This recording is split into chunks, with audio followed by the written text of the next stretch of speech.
Gerizolu çıktı.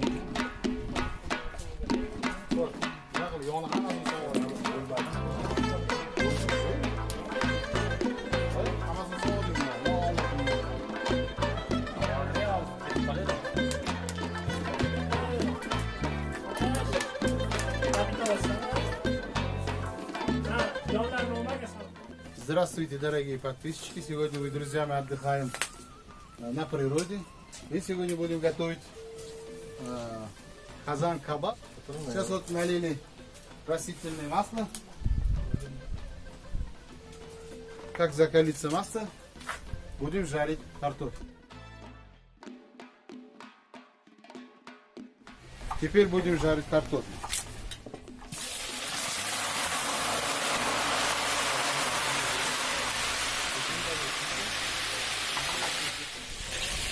Картофель будем жарить до золотистой корочки.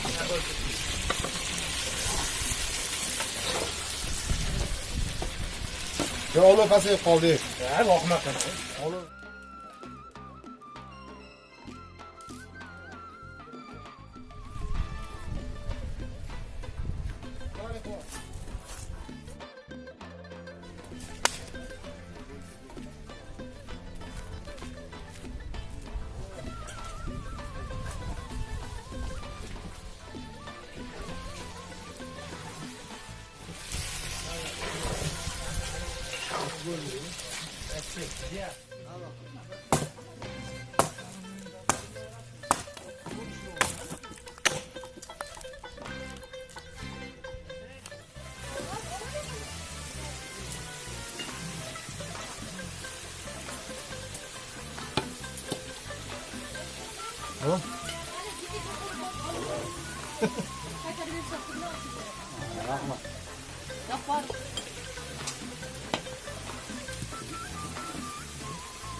Теперь чуть-чуть подсолим.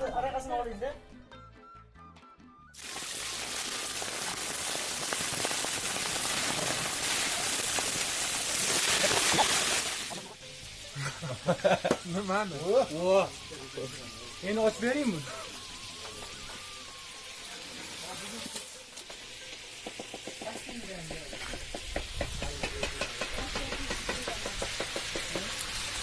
Вот куриное мясо тоже становится очень румяным.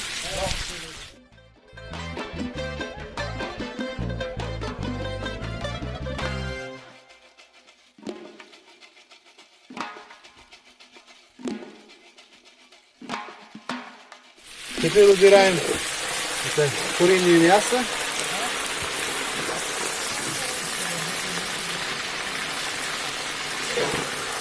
Снизу сначала положим картошку, сверху мясо.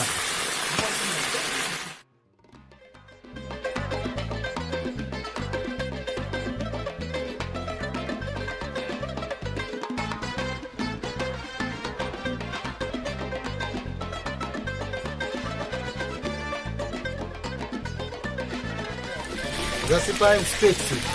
Вот зира.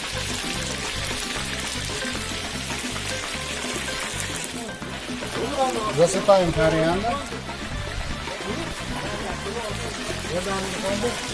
Немножко соль. Ух! Toshkent suv. И наливаем воду. Chetida. Не, вот так, чтобы на камеру было видно. Вот так. Вот. Вот.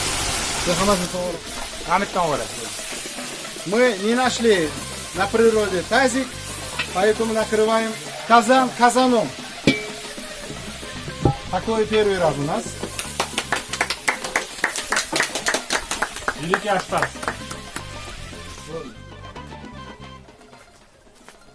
Вот 40 минут прошло. Теперь открываем казан. О! Четкий. Букмай.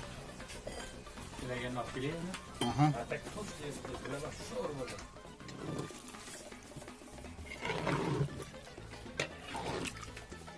Ага. Теперь выкладываем на леган.